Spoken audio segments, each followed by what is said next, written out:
how to build a career in luxury real estate, and some killer marketing ideas right after this.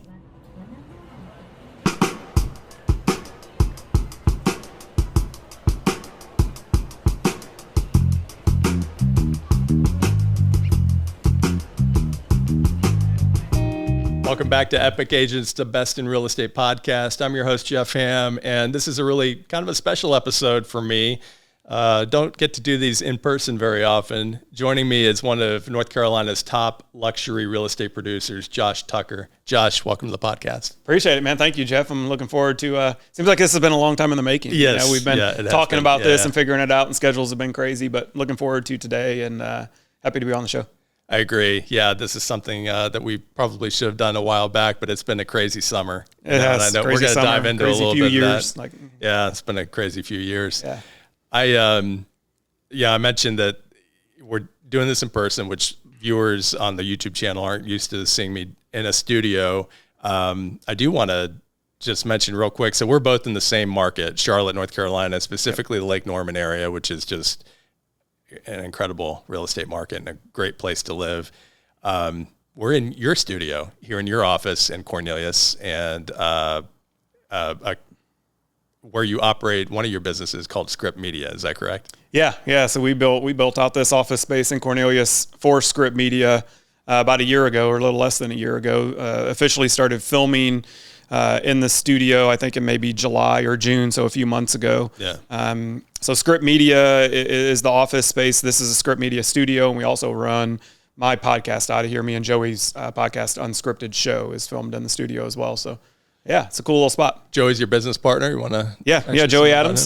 He started as my assistant in 2021. I sold his cousin a house here on the lake, and Joey, took a liking to real estate, and he was in college at the time, and I think he did an internship up in New York, and then came back and reached out to me and said, hey, I'd love to kind of explore an opportunity in residential real estate. And I, at the time, ironically, was looking for an assistant because my previous assistant had left and moved to the coast of North Carolina a year or two back. And so I was kind of without an assistant for a period of time. And so all the stars kind of aligned, and Joey came in, and I kind of knew early on that he wouldn't be an assistant for long. Guy's got, just a lot of drive and focus and determination.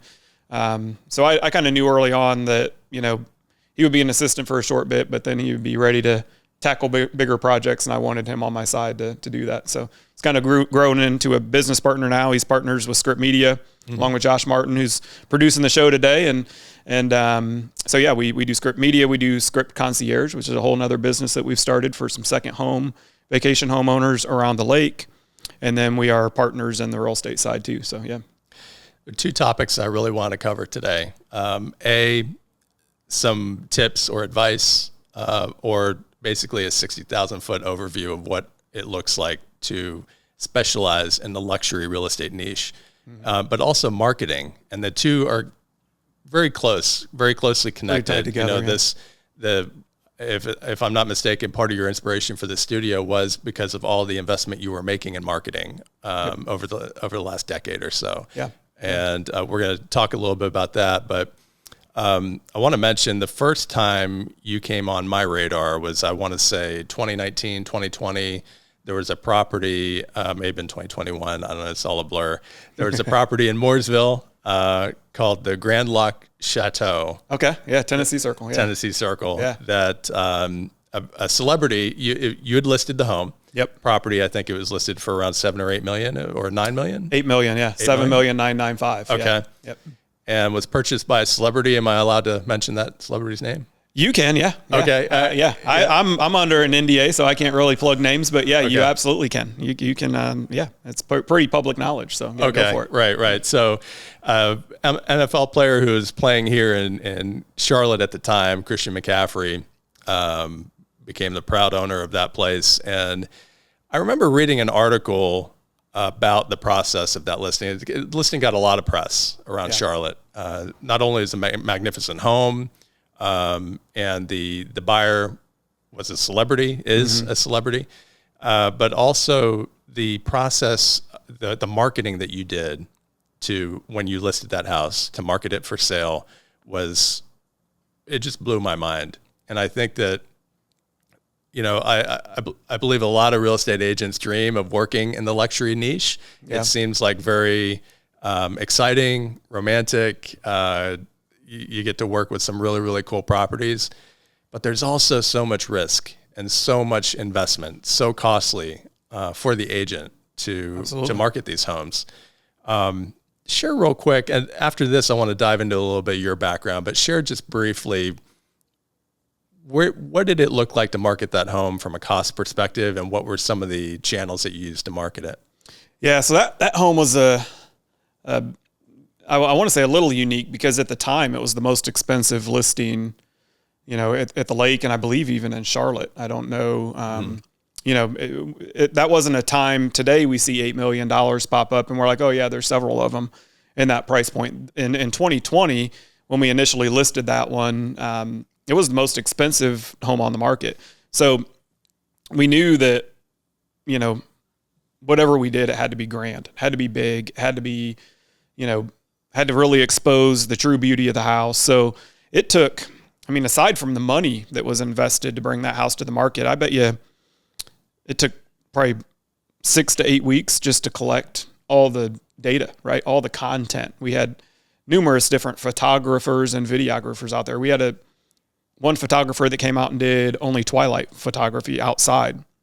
And another photographer that came and did all the daytime exterior photography. We had another photographer that came that was more of a lifestyle photographer that did a lot of the interior photos, because we wanted a lot of niche interior photos that showed the staging of the property and, certain decor pieces that were laying around and things like that. So, to collect all that data or all that content took a lot of time. Then we had 2 or 3 videographers that came out and did different video of the house, nighttime, daytime, inside, drone videography. And now a lot of that's kind of secondhand. We have a lot of options. We just started Scrypt Media. So, there's a lot more media availability, I think, now. 3-4 years ago, especially when vertical video was just becoming a thing, it was harder to find and you had to pay a lot more for it.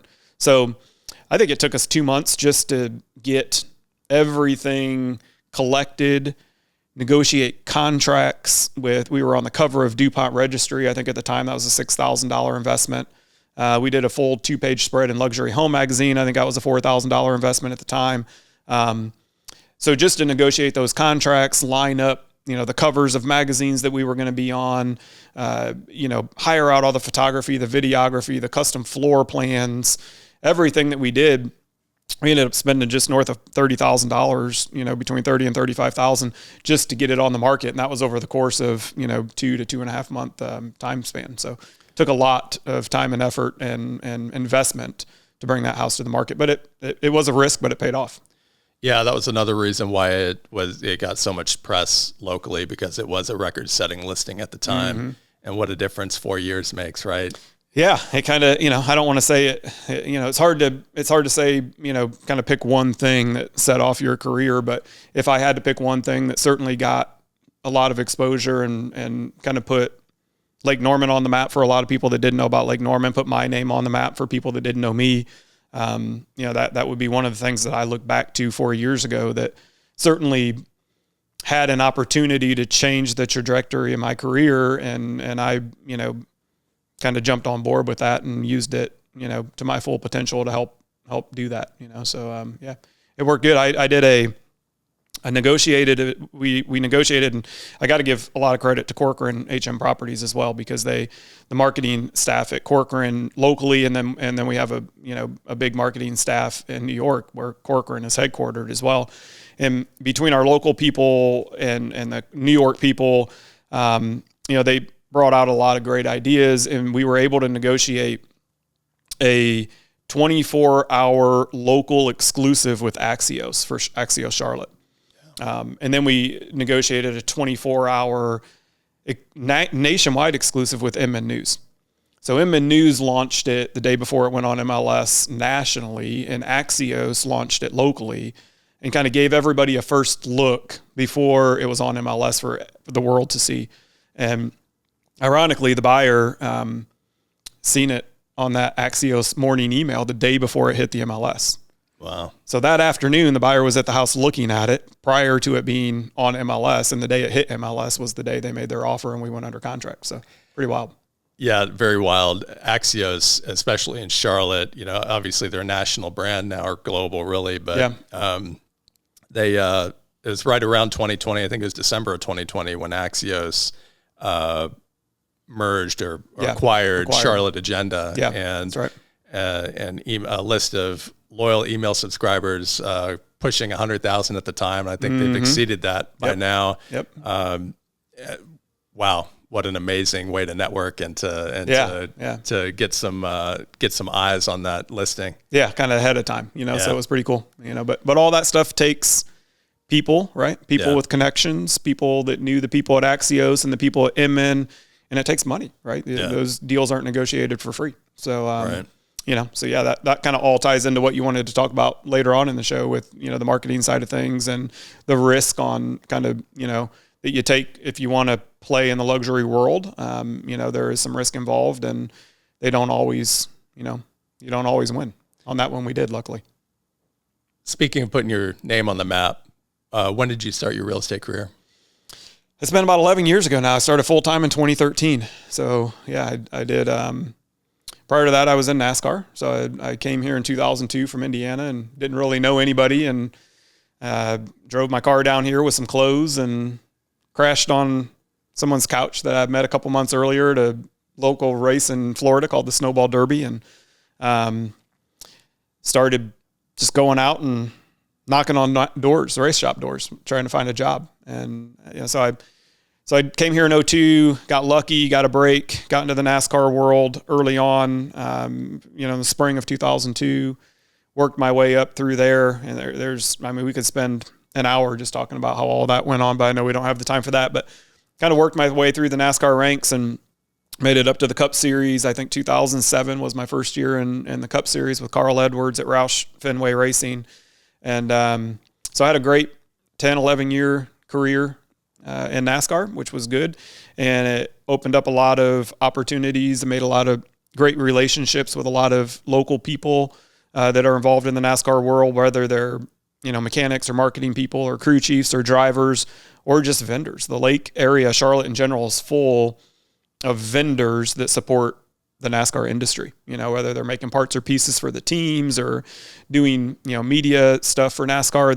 There's so many people around here that have that connection. Spent, 11 seasons in NASCAR building some incredible relationships, but realized about halfway through, maybe 6 or 7 years into NASCAR, it was probably 2008, I realized I started seeing the trend of people lasting 10, 12, maybe 15 years at the most in the kind of the position that I was in within NASCAR on traveling mechanical side. And so I knew, okay, I got, probably 3 to 5 good years left in me. So it's time to start figuring out what my exit strategy is going to be.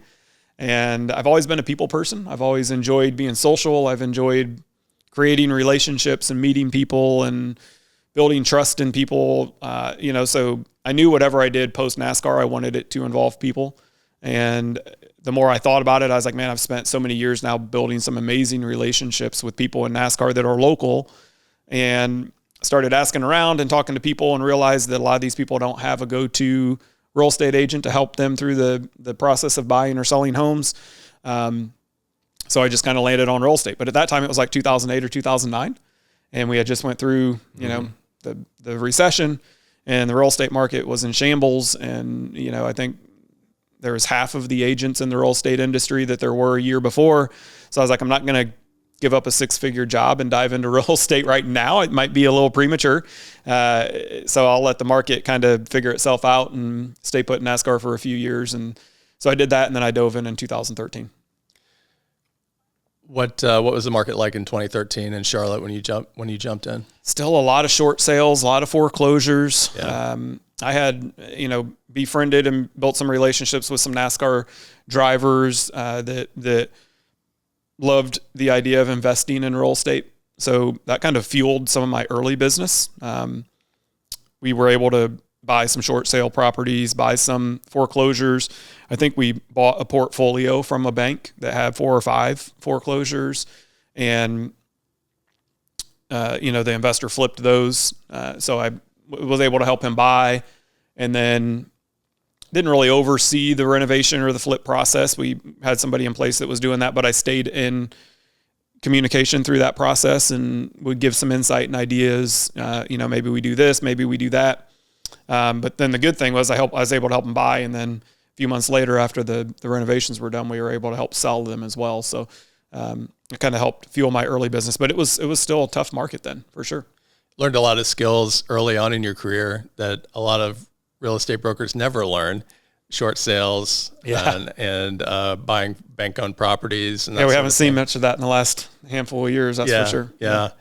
Well, another agent that I had on the podcast earlier on, she also mentioned that during that 08, 09, 10 phase, she really had to pivot her career and learn how to process short sales and that sort of thing. And it really, it's something that she hadn't planned on being an expert at, at any time in her career. But because of that, she was able to actually prosper during the downturn. Right. And also picked up some additional skills, no question about it. Yep, absolutely.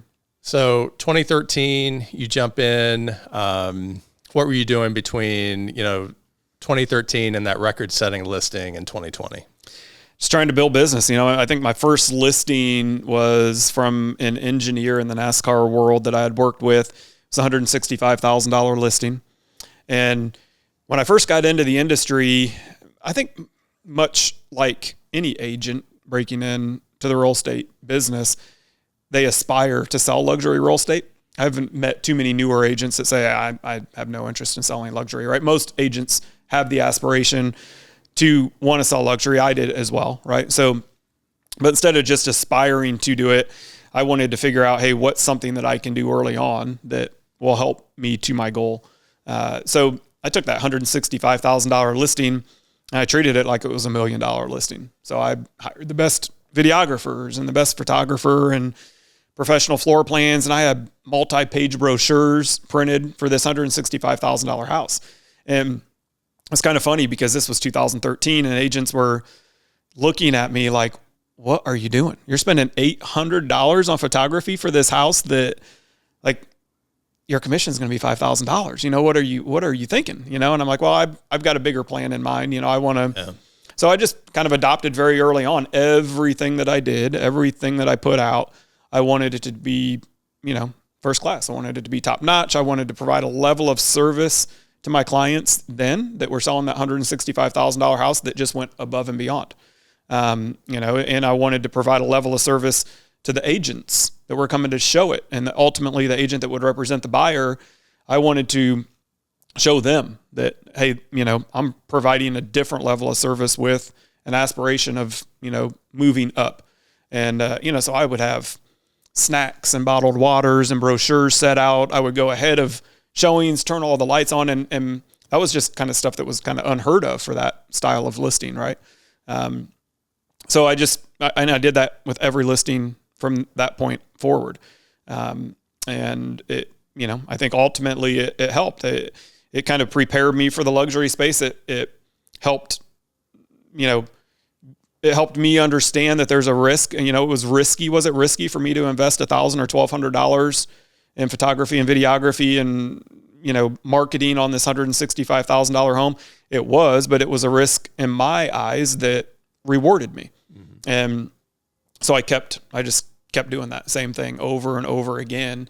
And, ultimately that led to the $500,000 house, and that led to the $1 million house. And, I remember my first one that was over $1 million. And I was just going to ask you. Yeah. Tell me about that one.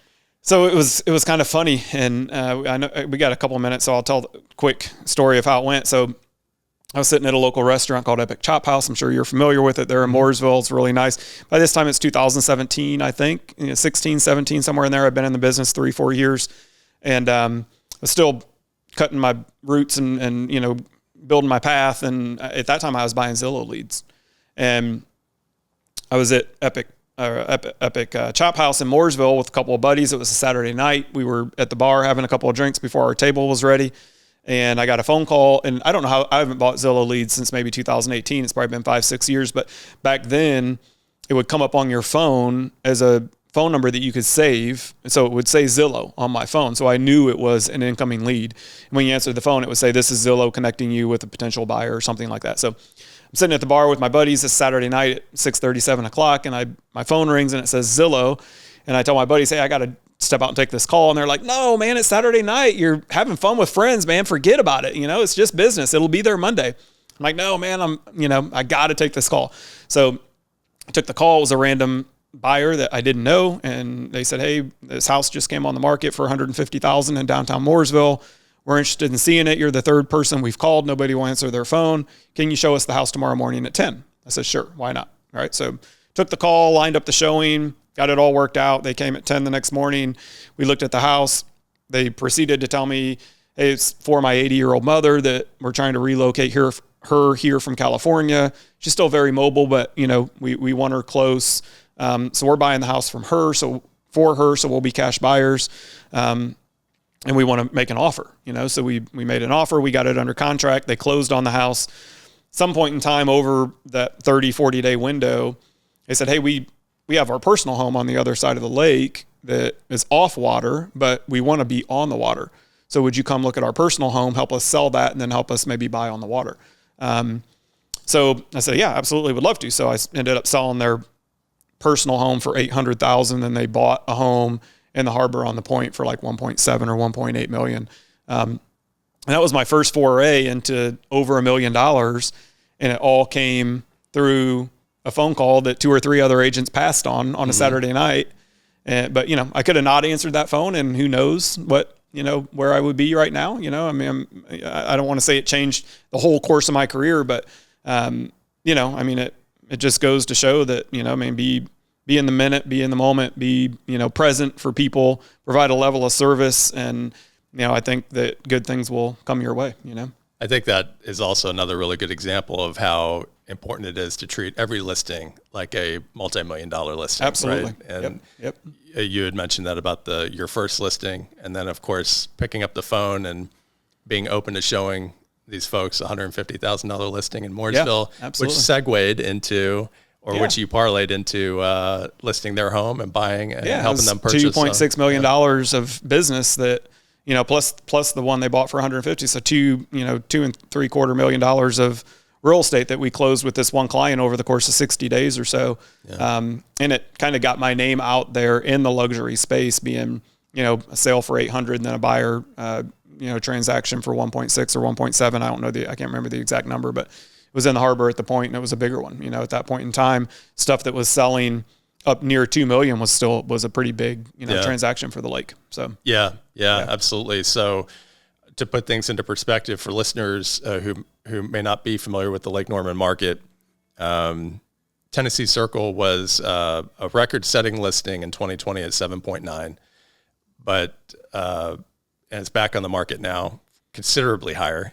And but now we have properties on Lake Norman that are listed at 20 plus million. Yeah. And several in the mid-teens. Right. So and it's amazing. Like 4 years later, the market has just really exploded. Yeah. So when that one closed, it was the most expensive resale, not just at the lake, but in all of Charlotte. And that's one of the big reasons that it gained a lot of publicity. Obviously, as you referenced, the buyer, being a celebrity, and how that was kind of uncovered. The buyer's girlfriend posted a photo on her Instagram, and she has millions of followers on Instagram, and she posted a photo and the house was in the background. And so Axios was the first one to put together who the buyer was. Wow. There was also a cool story with the buyer's LLC that they put the house in.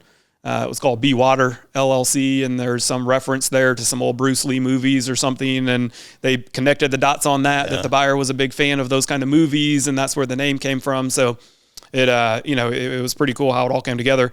So for the fact that it was the most expensive resale ever in Charlotte at the time at $7.5 million, and who the buyer was, it just picked up national, global attention. But now, fast forward 4 years later, and $7 million sales aren't hardly even making the news anymore. You know, I mean, we just closed one last week for $8.5 million at the lake, and people are like, oh, that's old news, Like 8.5, is that it? So we've seen the first, 9-digit or 8-digit resale at the lake this summer, for $11.5 million here in Cornelius. Yeah. And within a 45-day window, we've seen two more, right? Two more in Mooresville. One sold for $10,750,000 and one for $10 million. So, I feel like the lake is quickly becoming. There was an article in the New York Post last week. I shared it on my Instagram that called Lake Norman the hotbed for ultra wealthy second homes. And I think there's some truth to that. A lot of these buyers are coming from South Florida. They're coming from New York. They're coming from out west, and they are buying, high-end homes around Lake Norman for second homes or vacation homes. I always say second homes, but then I'm quickly corrected that, this might be their fifth home. I don't know. We had one buyer that bought, and they have 13 homes, 9 in the U.S. and 4 overseas, right? So, but yeah, it's become kind of this hotbed for the second home or vacation home market for these ultra wealthy people that really just love the laid back atmosphere, the recreation of the lake, the restaurants that you can boat to, the islands, the sandbars, all that fun stuff. So it's been a lot of fun. Let's talk a little bit about marketing. Okay. It's my favorite thing. You've been really, mine too. Yeah. You've been really an innovator here in the local real estate industry, if not nationally. You have developed some marketing concepts that have been often imitated here lately in the market, which is great. I love that. Great news. I know we talked Yeah. about it Yeah. before we hit record, that you love the excitement around some of these marketing initiatives. Mm-hmm. Share a few of the highlights. And one of the highlights that comes to my mind are the media days that you, content days. Content days, yeah. Share a little bit about that. Yeah. So it's, and I got to give a lot of credit to my team. I'm surrounded by some amazing people, right? Joey is, super sharp. Justin is another guy that we've recently brought onto the team that runs all of our marketing. Josh Martin, who's filming the podcast for us today, has been, in the back end of our marketing and media stuff for the last year. So I'm surrounded by some amazing people, and I don't recall whose idea media day was, if it was mine or Joey's or Justin's or Josh's. There's a bunch of J's flying around here. So, but at the end of the day, we determined that, hey, let's take some of these incredible listings that we got and let's open them up for a full day to agents that want to come in and create content however they want to do it, right? So the first one that we did was at Whispering Oaks. It's an active listing right now for $8 million in Cornelius. And we did this content day. We opened the house at 10, we closed it at 4. And we told agents there were no rules, right? You can come in, you can bring your own iPhone and, just get clips with your iPhone. You can bring a photographer. If you just want still photos, you can bring a videographer. And it was wildly successful. I think we had 250 plus agents come through in a 6-hour window, and they were doing their own thing. And I loved it. Sometimes we get caught up in our bubble here of getting content the way we want to get content or the way we're used to getting content. And I'm a content person. I love content. I love social media.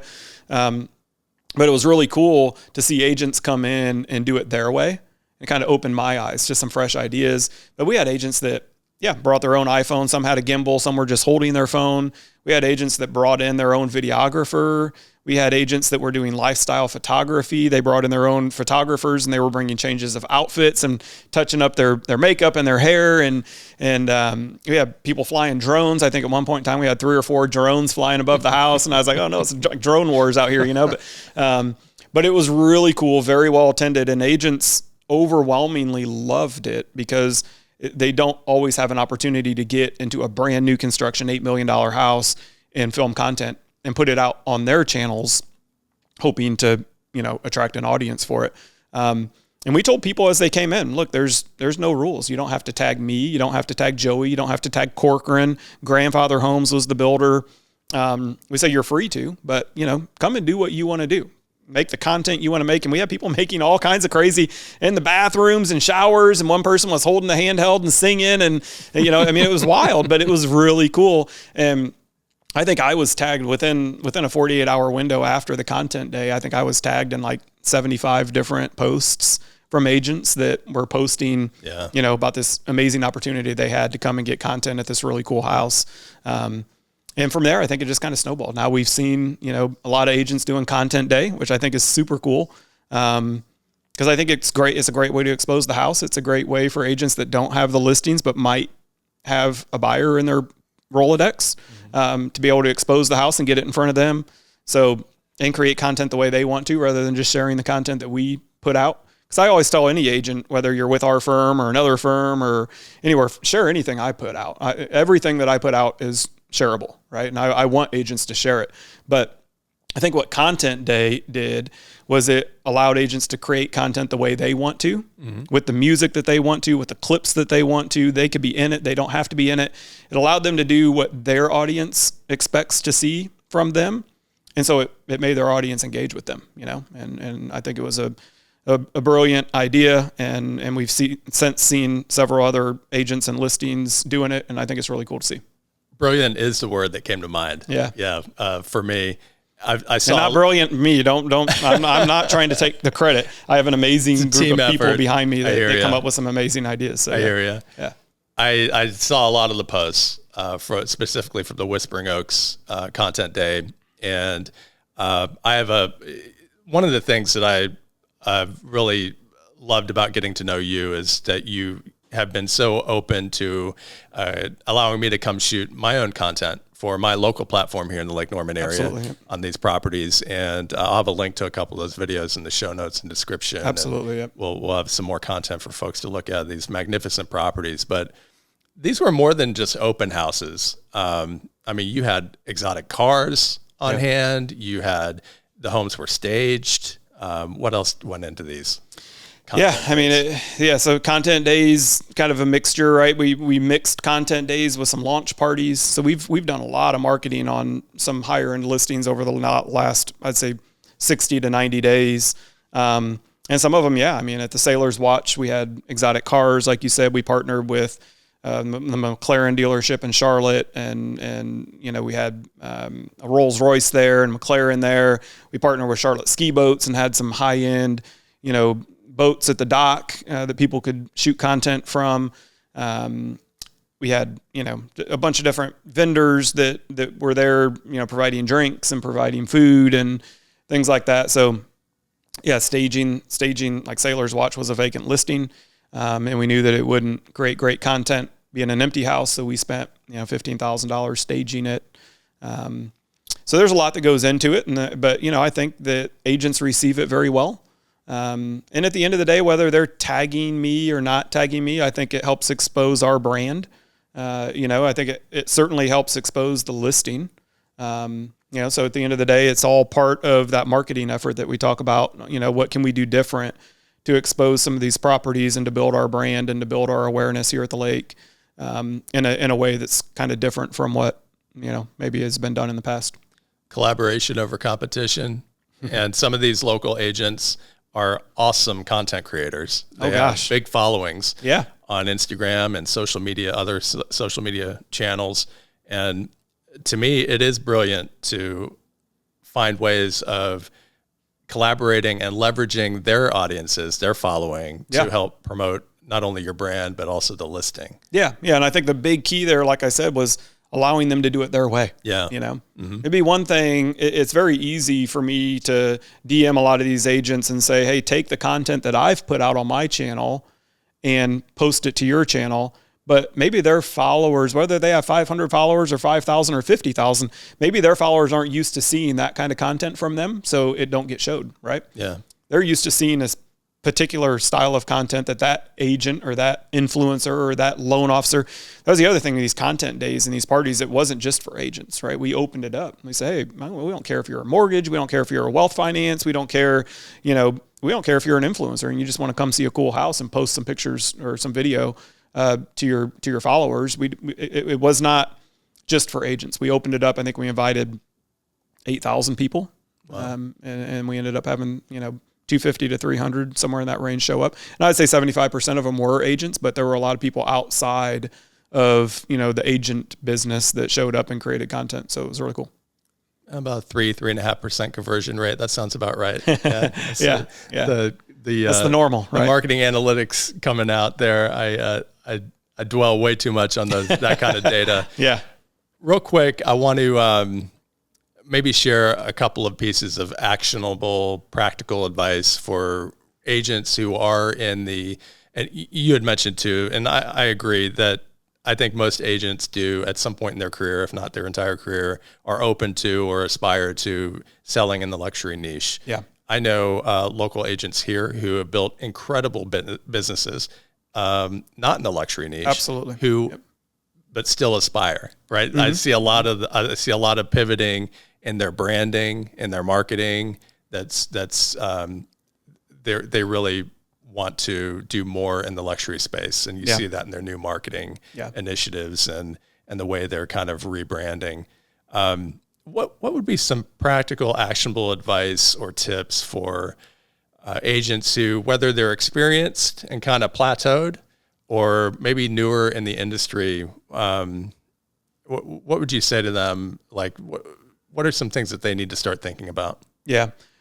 Two things are off the top of my head. Number one, and you mentioned it, the word earlier is collaborate, right? So don't be scared if you're a seasoned agent that's been doing it for 20 years and you have an opportunity to go on a listing appointment that's $5 million or $10 million or whatever it is, and you worry that I don't have the experience personally to get this listing. Don't be scared to collaborate and team up with somebody that does, right? So find an agent that does have that experience and go to that agent and say, hey, you have the experience, I have the connection to the listing. Let's team up together. Let's go in, pitch this listing and get the deal, right? Because then that puts your name as the listing agent as well on that deal. And then you can say, for the next one, I do have the experience, or I sold that one for $5 million. So now, Mr. Seller, yours at $7 million is not a stretch for me. So don't be scared to team up. I love the way Joey, we was talking about Joey earlier in the show. My, at the time assistant did it, right? He came in, he aspired to sell luxury real estate. So he did his research. He said, who's selling luxury real estate now at the lake that I can team up with, be a value asset to them early on in their career, help them build their business, grow their business. So I think that's a great way to do it, right? If you're a newer agent and you don't have the connections or you don't have the experience to lean on, team up with an agent that needs the help, right? There's a lot of agents out there that are selling $30, $40, $50 million a year in real estate without an assistant. And you can come in and say, hey, I'll work for you for free for 6 months if that's what it takes to help you to grow your business, and eventually I'll put your name out there as well. The third and final thing that I would say is if you really aspire to sell luxury real estate, pay attention to the brands in your local area that are selling luxury real estate and consider those brands, right? I think that if we hone in on Lake Norman, there's, 3 brands that really stand out at Lake Norman for selling luxury real estate. We actually just went into this on the Unscripted Show podcast, a couple episodes ago. And those 3 brands are Corcoran, Sotheby's, and Christie's. And if we have sold 18 listings north of $6 million at the lake, I think 12 of those 18 were done by those 3 brands. And there was no other brand that had done it more than once. So the other 6 were individual brands that had done it one time. All those 3 brands had done it multiple times. So if you really aspire to sell luxury real estate, pay attention to the brands in your market that are doing it and maybe consider a change. Because I think to win some of these listings and to get these, the opportunity to work with some of these sellers, the firm brand is equally as important as your independent, brand, personal brand. I tell people all the time, I think your personal brand, you, Jeff Ham, your relationship with the seller gets your foot in the door. Your firm name helps close the deal, right? So pay attention to who's doing it in your local market and maybe consider, teaming up with them to help. Yeah. I also love the advice of identifying an agent in your market or a handful of agents that you could reach out to do some work for, to work with. I was blessed early on in my career. I went to New York City for a real estate conference in 2014, 1 year into the business, and I bellied up next to the bar, next to a gentleman who I had no idea who he was, and he introduced himself as Mauricio Umansky. And I sat next to this guy for 30 minutes and had a very candid and humble conversation with him. And he told me very early on, if you want to make money in real estate, you got to increase the price of the deal.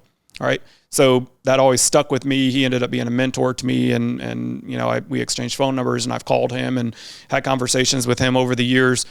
I think that that's very important. If you're young, you aspire to sell luxury real estate, find that person that can help you, give the advice, that can be by your side, that can mentor you, that can, kind of show you the ropes and guide you through. Man, I asked you for 30 minutes. We've gone 10 minutes past. This has been awesome. We could go another 3 hours, Absolutely. no doubt. There's so many things that you're doing in your marketing that I would love to talk about. And there's so many awesome properties that you're listing and that you're working with here in the Lake Norman area, and just some really innovative things that you're doing in the market that would be worth talking about. Well, maybe we can follow up again some other time for another conversation. Absolutely. Before we close, though, share with listeners how they can learn more about Josh Tucker, your work, Scrypt Media, and your podcast, of course. Yeah, so I think the easiest way is probably through social media. So go to like my Instagram, my Facebook, my TikTok. All of them are Josh Tucker _realtor. And I have a Beacons link on every platform. So if you go to my Instagram, Josh Tucker _realtor, click on my Beacons link, and it has links to everything that we're doing. So it has link to the Unscripted Show podcast. It has a link to Scrypt Media's, website. It has links to all my other socials. It has links to, other platforms that we're on.